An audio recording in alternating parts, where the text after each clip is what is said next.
हाय दोस्तों, 1000 facts around the world इस अपने YouTube चैनल ने हमेशा आपके सामने कई सारे अमेजिंग फैक्ट्स पेश करने की कोशिश की है और अब तक आए अपने सारे कमेंट्स और इतने बड़े पैमाने पर मिले सब्सक्रिप्शन से ये साबित होता है कि आप लोगों को मेरी कोशिश पसंद भी आ रही है। और आज भी अपने चैनल के नाम के मुताबिक मैं आपके लिए कुछ अमेजिंग फैक्ट्स लाया हूँ। वो सिर्फ अपने इंडिया में नहीं तो पूरे वर्ल्ड में फेमस है और वो है 7 वंडर्स ऑफ द वर्ल्ड। लेकिन हाँ, वो देखने के लिए कहीं आपको वर्ल्ड टूर करने की जरूरत नहीं या फिर किसी दूसरे कंट्री में जाने की जरूरत नहीं। वो आपको देखने मिलेंगे सिर्फ अपने देश में, वो भी एक ही जगह पे। तो आइए जानते हैं उसके बारे में।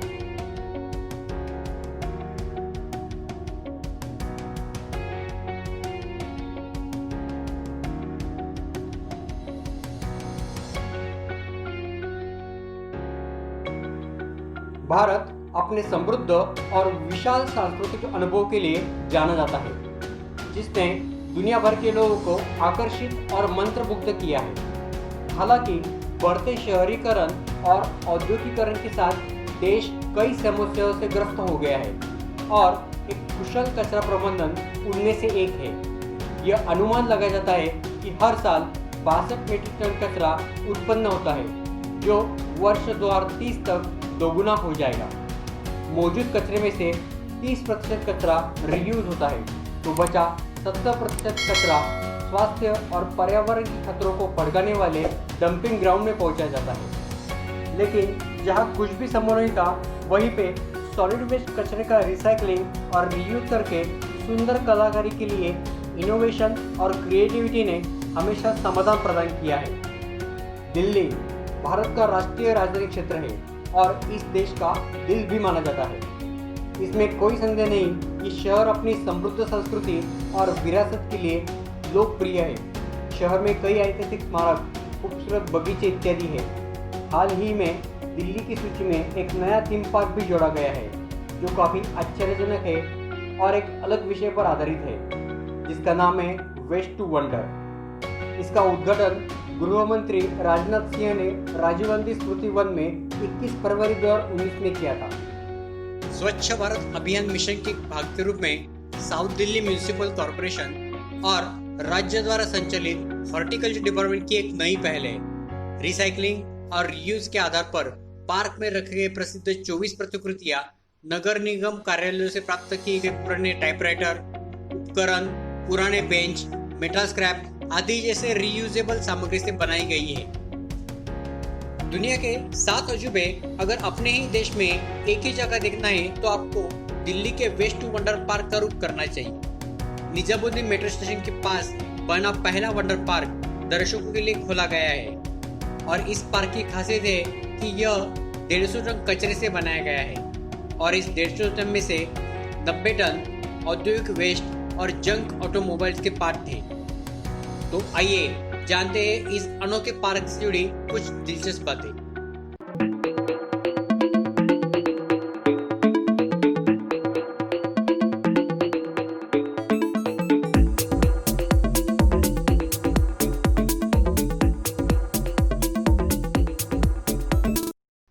क्रिएटिविटी का बेस्ट नमूना है दिल्ली का वेस्ट टू वंडर पार्क। इस थीम पार्क में दुनिया के 7 अजूबे शामिल हैं। इसमें ताजमहल, पीसा का लीनिंग टावर, गीजा का महान पिरामिड, पेरिस का Eiffel tower, Christ the Redeemer statue of Rio de Janeiro, न्यूयॉर्क York statue of liberty, Rome का कोलोसियम है। इस पार्क के बारे में सबसे महत्वपूर्ण और प्रभावशाली फैक्ट यह है कि आपको यहाँ पर दुनिया के 7 अजूबे दिखाई देंगे। वास्तव में दुनिया के ये 7 अजूबे औद्योगिक वेस्ट और अन्य वेस्ट पदार्थ जैसे ऑटोमोबाइल वेस्ट, इलेक्ट्रॉनिक वेस्ट, छड़ी, लोहे की चादरें, nut bolt, scrap metal, auto parts शहर के अलग अलग लैंडफिल से बनाए गए हैं। इस तरह वेस्ट मटेरियल का उपयोग अच्छे रूप में किया गया है। यही कारण है कि यह पार्क हर किसी के लिए एक आकर्षण का बिंदु बन जाता है।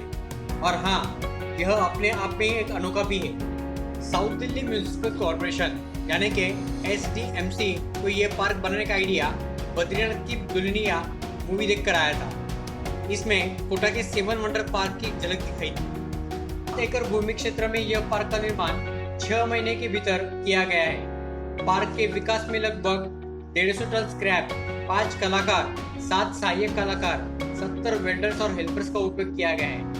SDMC के अनुसार यह पार्क 7.5 करोड़ रुपए की लागत से बनाया गया है। इस पार्क पर SDMC ने बड़े बड़े पेड़ लगाकर डेकोरेट किया था, मगर उसके बाद SDMC को कुछ क्रिएटिव करने की सूझी।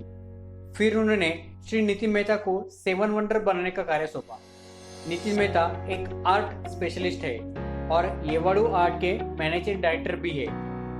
SDMC ने नितिन मेहता को केवल 6 महीने दिए थे इन 7 अजूबों को तैयार करने के लिए, जो कि एक चैलेंजिंग काम था। लेकिन फिर भी नितिन मेहता और उनकी टीम ने दिन रात लगकर इन 7 अजूबों को खड़ा कर दिया था। मगर चौंकाने वाली बात यह है कि इन 7 अजूबों को कबाड़ के सामान के साथ तैयार किया गया है, जो बिल्कुल ही वेस्टेज थे। और यह इंडिया में पहली बार तैयार किया गया है। वेस्ट सामानों को रिसाइकल करके 7 अजूबों को इस पार्क में तैयार किया गया है। इसलिए इस पार्क को वेस्ट टू वंडर पार्क नाम दिया गया है। ये पार्क मंगलवार से रविवार तक सुबह 11 बजे से रात 11 बजे तक खुला रहता है। सोमवार को और नेशनल हॉलिडे को यह बंद रहता है। इसकी टिकट 50 रुपये में उपलब्ध है। 3 साल से कम उम्र के बच्चे, वरिष्ठ नागरिक के साथ साथ नगर निगम के स्कूल में पढ़ने वाले छात्रों को एंट्री फ्री है। 3 से 12 साल के बच्चों को हाफ टिकट लगता है। पार्क में अंदर रहते ही आपको सबसे पहले एक ब्यूटीफुल फाउंटेन दिखाई देता है और ठीक उसके पीछे ही SDMC का नाम लिखा हुआ है। यह फाउंटेन इस पार्क में 4 चांद लगा देता है। तो दोस्तों, पहला वंडर है ग्रेट पिरामिड ऑफ गीज़ा। यह मिस्र के गीज़ा में स्थित है।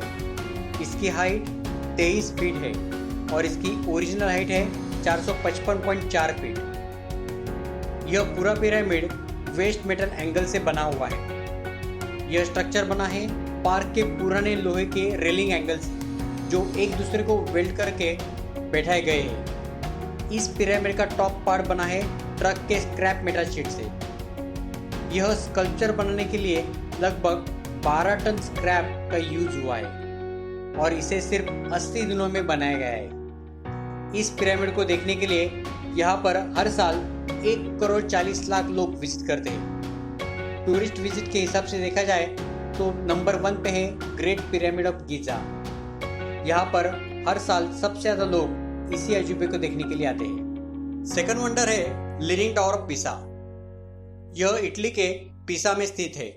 इसकी हाइट है 39 फीट और इसकी ओरिजिनल हाइट है 183.3 फीट। यह मीनार एक तरफ से 5.5 डिग्री झुका हुआ है। यह पूरा स्ट्रक्चर कार के व्हील के रिम से, पाइप और ऑटोमोबाइल गियर से, गाड़ियों के क्लच प्लेट से और पुराने टाइपराइटर के पार्ट से बनाया गया है। यह स्कल्पचर बनाने के लिए लगभग 9 टन का स्क्रैप का यूज हुआ है और इसे बनाने के लिए सिर्फ 100 दिन लगे थे। यहाँ पर हर साल 10 लाख लोग विजिट करते हैं। थर्ड वंडर है आईफेल टावर। यह फ्रांस के पेरिस में स्थित है। इसकी हाइट है 70 फीट और इसकी ओरिजिनल हाइट है 1063 फीट। यह टावर बना है ट्रक के petrol tank, automobile parts, clutch plates, C channels, garden railing part से। यह स्कल्पचर बनने के लिए लगभग 15 टन स्क्रैप का यूज हुआ है और इसे 130 दिनों में बनाया गया है। यह अकेला स्ट्रक्चर है जिसके अंदर जाके आप अंदर से सेंटर व्यू का मजा ले सकें। यहाँ पे हर साल 70 लाख लोग विजिट करते हैं। फोर्थ वंडर है कोलोसियम। यह इटली के रोम में स्थित है। इसकी हाइट 16 फीट है और इसकी ओरिजिनल हाइट 615 फीट और लेंथ 156 फीट है। यह स्ट्रक्चर बना है electric poles, automobile spare parts, metal railings, metal bench, square metal pipes, angles, car wheels से। यहाँ पे आपको एक मजेदार बात बताऊं, आपको इस कोलोसियम के पिलर के ऊपर जो आर्च दिखाई दे रहे हैं वो बने हैं 410 कार व्हील्स से।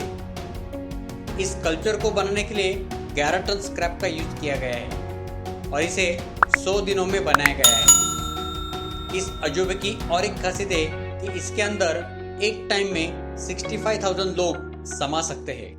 फिफ्थ वंडर है ताजमहल। इसे तो आप सब लोग जानते ही है। यह है हमारे देश का अजूबा। यह आगरा में स्थित है। इसकी हाइट 20 फीट है और ओरिजिनल हाइट 240 फीट और लेंथ 365 फीट है। इस ताजमहल के मीनार बिना बनाए गए साइकिल के रिंग से और इसके टॉप का जो झुंबर है वो छोटे छोटे स्टील और मेटल पाइप के क्रॉस सेक्शन कट करके फिर उसको वेल्ड करके बनाया गया है। इसकी सिमेट्री बेहतरीन है।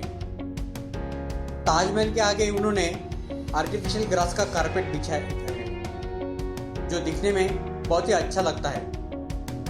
It's looking good. यहाँ पर हर साल 80 लाख लोग विजिट करते हैं। टूरिस्ट विजिट के हिसाब से देखा जाए तो यह 2nd नंबर पे आता है और मैं आपको बता दूं यह सारे 7 अजूबों में से नंबर 1 में है। 6th वंडर है रियो रिडीमर। यह ब्राजील के रियो द जेनेरियो में स्थित है। इसकी हाइट 25 फीट है और ओरिजिनल हाइट 124 फीट और लेंथ 92 फीट है। जो ब्राजील के और उधर खेले जाने वाले फुटबॉल के लवर है उनको यह अजूबा जरूर पता होगा। इस स्ट्रक्चर का हाथ गियर और ऑटो पार्ट से बनाया गया है तो इसके कपड़ों को रिक्शा पार्ट से बनाया गया है और इसके बालों को स्प्रिंग और साइकिल चेन से बनाया गया है। यह स्कल्पचर बनाने के लिए लगभग 15 टन स्क्रैप का यूज हुआ है और इसे 130 दिनों में बनाया गया है।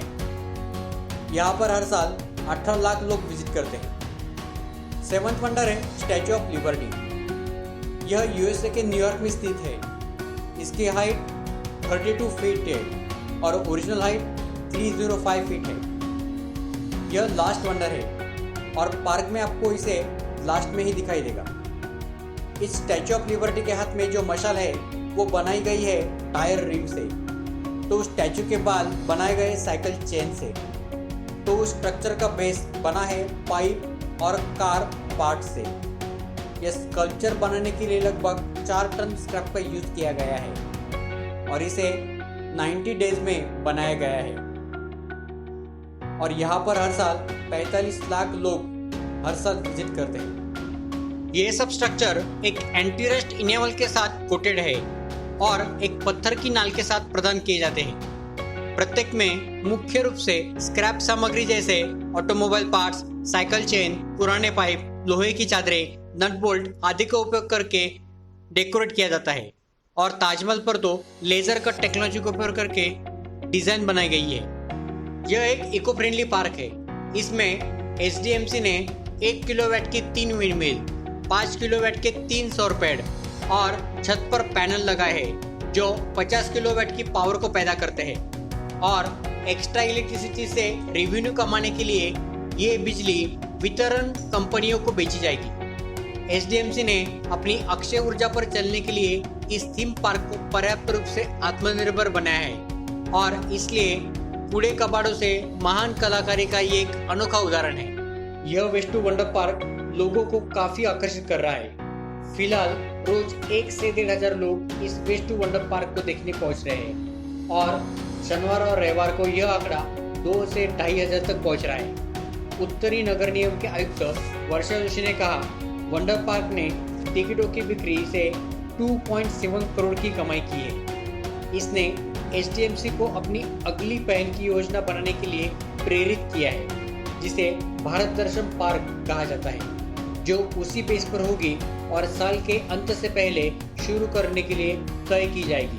भारत अगले 5 वर्षों में अपनी रिसाइकलिंग क्षमता को 50% बढ़ाने की योजना बना रहा है। ऐसी कई पहलों की योजना बनाई जा रही है और प्रस्तावित की जा रही है जो सस्ती कीमत पर इको फ्रेंडली और टूरिस्टिक होंगी और परिणाम स्वरूप लंबे समय में स्थायी जीवन और प्रथाओं को विकसित और प्रचारित करेंगी। तो दोस्तों बताइए, कैसा लगा अपने देश के लोगों ने बनाए हुए और इतने कम खर्च में लागत में बने हुए ये 7 wonders? Really we Indians are very amazing. और ऐसे कुछ और भी अमेजिंग बातें जानने के लिए सबसे पहले मेरे वीडियो को ज़्यादा से ज़्यादा शेयर कीजिए, और जिन्होंने अब तक मेरे चैनल को सब्सक्राइब नहीं किया तो सबसे पहले मेरे चैनल को सब्सक्राइब जरूर कीजिए, जिससे कि आपके साथ बाकी सब भी लोग जान पाए 1000 फैक्ट्स अराउंड द वर्ल्ड। हाँ, और एक बात इस पार्क के बारे में, दिन में जितना ये पार्क खूबसूरत दिखता है उससे भी ज़्यादा खूबसूरत और शानदार ये रात के टाइम में दिखता है। तो आइए जल्दी से एक सफर कराते हैं इस अपने वेस्ट वंडर पार्क की।